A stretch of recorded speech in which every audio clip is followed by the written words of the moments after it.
In May of 1819, three of the most important weeks in all of English literature occurred.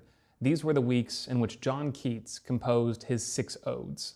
Now today I want to talk about one of his most famous and beloved odes, that is his Ode to a Nightingale. What I'm hoping to do today in our episode is to take you through some of the wonders of this famous piece. So without any further ado, this is Keats's Ode to a Nightingale.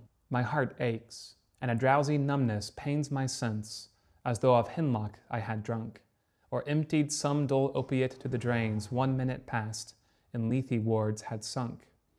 'Tis not through envy of thy happy lot, but being too happy in thine happiness, that thou, light-winged dryad of the trees, in some melodious plot of beechen green and shadows numberless, singest of summer in full-throated ease.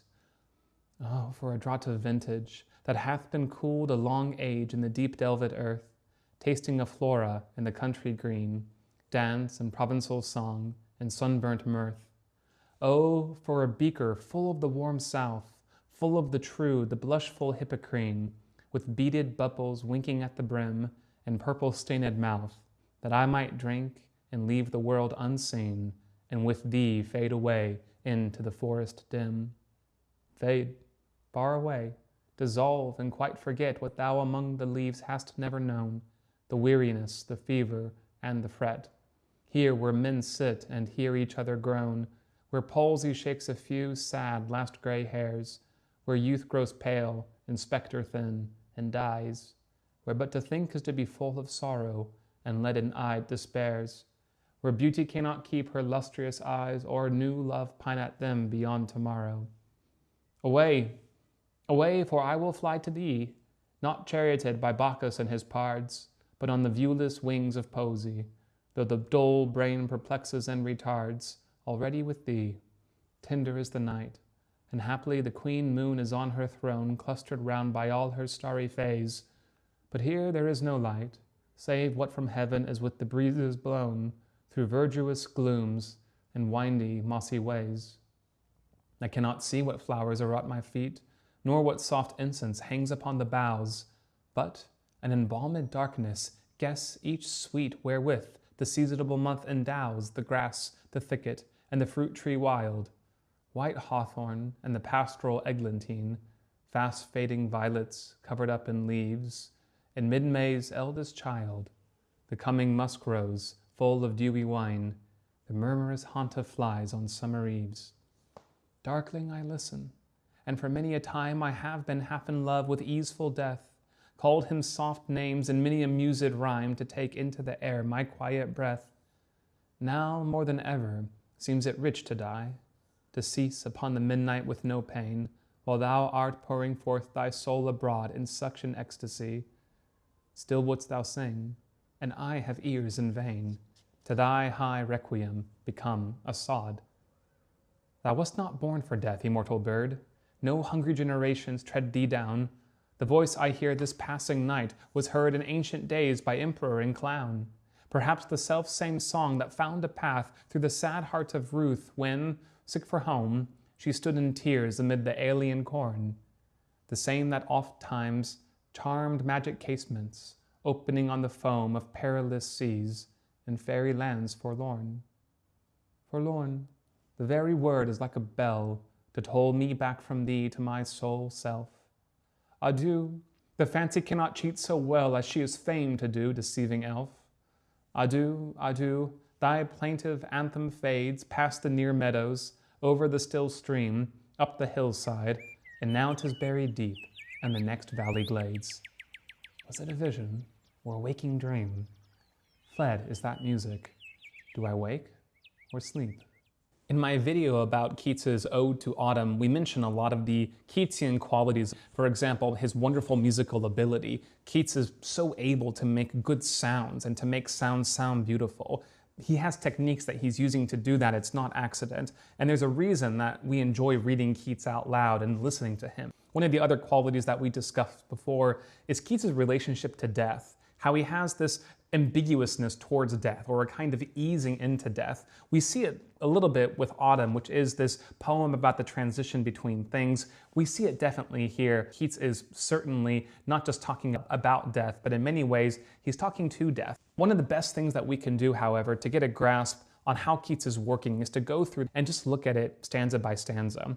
In the Keatsian stanza, we have 10 lines. We have 4 lines A, B, A, B, that's our rhyme scheme, and then we have 6 lines C, D, E, C, D, E. For the most part, all of these follow the iambic pentameter, 5 stressed syllables. However, in the 8th line, we do have iambic trimeter, which involves 3 stressed lines. Keats does this in large part to slow us down and to emphasize the ending that he's building up for us. However, in this particular poem, this rhyme scheme and this meter remains largely unchanged. Now, going into the stanzas, there is a certain narrative structure that Keats follows with his poem here. This was the same year in which Keats composed his famous La Belle Dame sans Merci, which is following the form of, say, an Arthurian knights-errant adventure story. There's something a little bit similar going on in this poem, which we're going to see in just a second. Taking the first stanza, Keats begins by setting up the scene. We are introduced to the poet who is languishing, perhaps on a summer day, as Keats was when he wrote this poem, and at this moment he hears the call of a nightingale. We might look upon this section as the prelude to the whole adventure which is to follow. In the second stanza, we begin the journey proper, and this begins by a sort of spell that's cast upon the poet. We have Keats, the poet, saying, "Oh, for a draught of vintage that hath been cooled a long age in the deep delved earth." The draught of vintage, we might look upon this as wine, of course, but this is really the spirit which is going to enable the poet to access the unseen realm, which he is introduced to first by the call of the nightingale. Following this, we really do enter the adventure. And the first line of our third stanza, "Fade, fade, far away, dissolve, and quite forget," is a clue into what is happening to the speaker of the poem. The poem is about dissolution. It's about courting death. It's about that moment in which the human faculties shut down and we become much more open to the natural world. So in this stanza, we begin the process of dissolution. The question, of course, is then, why are we dissolving, or what are we dissolving from? And what we have here is a list of many of the ills of life that we have experienced. Keats himself would have known about these ills. Just earlier, he had lost his brother to tuberculosis. He had also lost his parents at a very young age, and he himself was no stranger to the sorts of tragedies that had involved his family. Keats knows what he's talking about when he speaks about the weariness, the fever, the fret, the palsy, to be frail and spectre-thin. He knows about all of this from his personal experience. This is the world that he longs to deliver himself from, and it is the nightingale's song that enables him to access a different world. Now that the process of dissolution has begun, we move on to the fourth stanza. And here, Keats sees the way in which he is going to leave the world. He is going to leave it through the call of the nightingale. He says he's going to fly away like the nightingale flying, not on wings though, not on literal wings, but on the viewless wings of poesy. So right here, he's alerting us to the, we might say, almost supernatural qualities that poetry has, or we might even say these spell-like magical qualities that poetry has. It enables us to leave from the world that we have here and to enter a higher world where presumably we don't have the same difficulties or tragedies or sicknesses.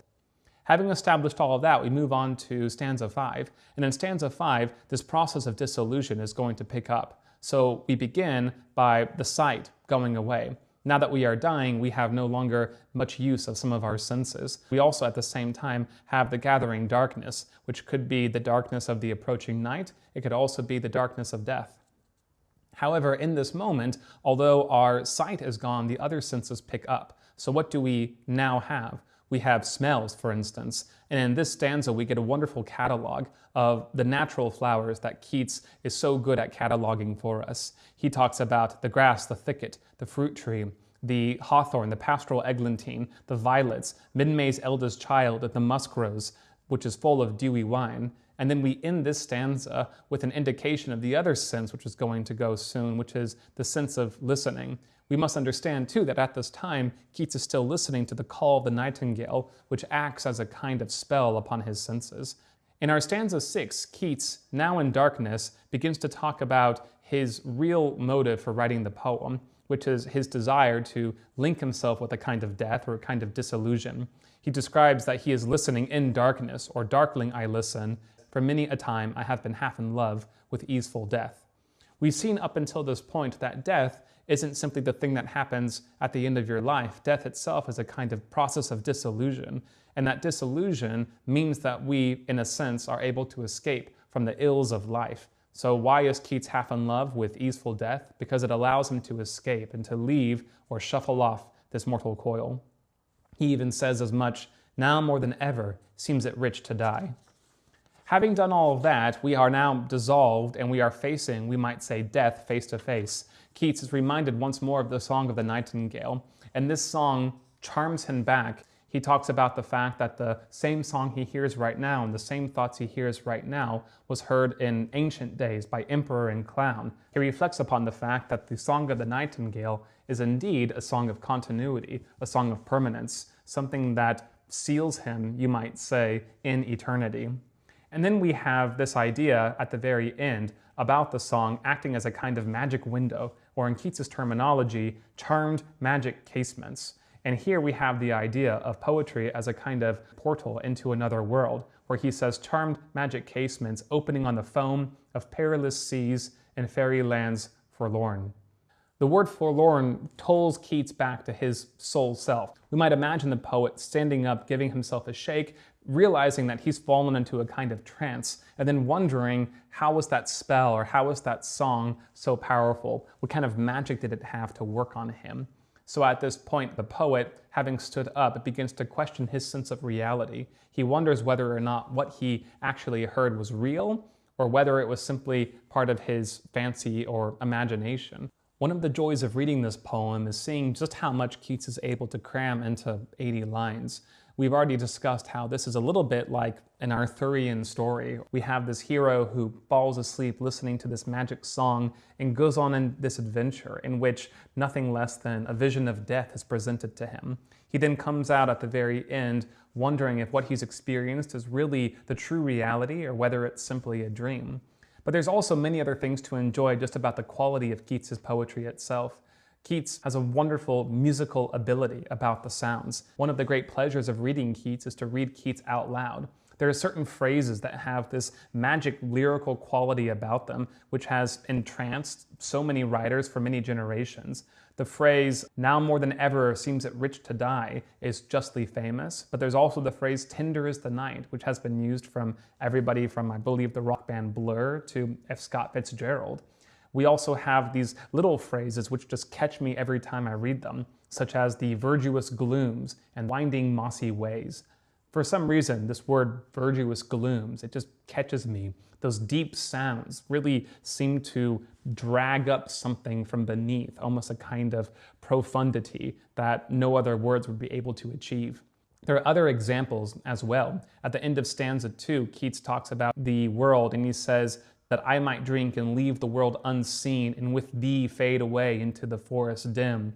Perhaps it's intentional, perhaps it's not, but the internal assonance of the unseen and the thee always catch me. This is no less true for another phrase, such as "thy high requiem become a sod."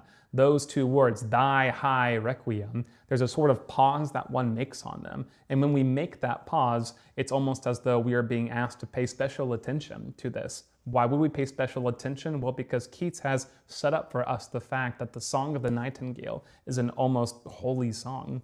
So there's so many things about the poetic quality of the writing itself, but there's also this deep ambiguousness at the heart of this poem, which is indeed the ambiguousness with Keats's relationship with poetry and also with death.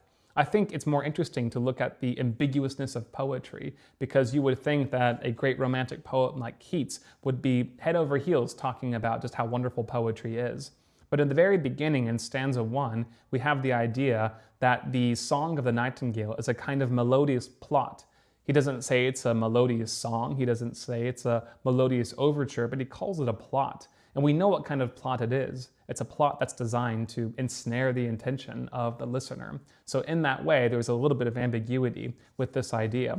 That is also true at the very end, where Keats is waking from his dream or waking from his trance. The fancy cannot cheat so well as she is fain to do, deceiving elf. The deceiving elf is both the nightingale, but it might also be this idea of poetry, which is able to deceive the senses and lure us into a false idea of reality. What is that false idea of reality? It's this idea of easeful death.